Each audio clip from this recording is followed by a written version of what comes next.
Good morning mga kuya at ate.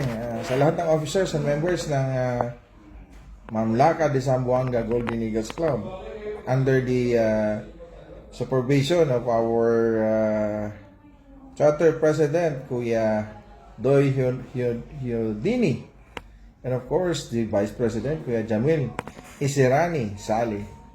Of course sa pamumuno ng ating napakasipag na charter governor, ang ating Kuya Gob Faisal Latif ng East Region, Middle East Region, Kingdom Saudi Arabia. Mga kuya at ate, tayo magkaisa sa ating goal na humanitarian services through our guiding principle service through strong brotherhood. Magkaisa kayo mga kuya at ate para sa ating magandang layunin, para sa ating The Fraternal Order of Eagles, Philippine Eagles Incorporated. Of course, ang lahat ng ating ginagawa ay ating iniahalay para sa ating bansa. Of course, sa lahat ng mga Pilipino na nangangailangan ng tulong natin, lalong-lalo na sa lahat ng officers and members ng The Fraternal Order of Eagles, Philippine Eagles Incorporated.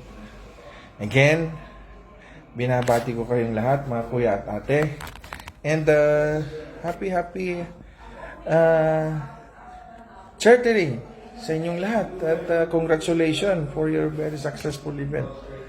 At ang iyong Kuya Ronald de los Santos, ang iyong National President for the Eagle Year 2024, ito lang ako at handang tumulong sa anuman na pangangailangan ng ating mga kuya at ate sa abot ng aking makakaya. Again, congratulations sa inyong lahat. Good luck to all of us. At alam ko na kayo ang kasama ko para sa laban na to. Congratulations. Mabuhay ang Agila.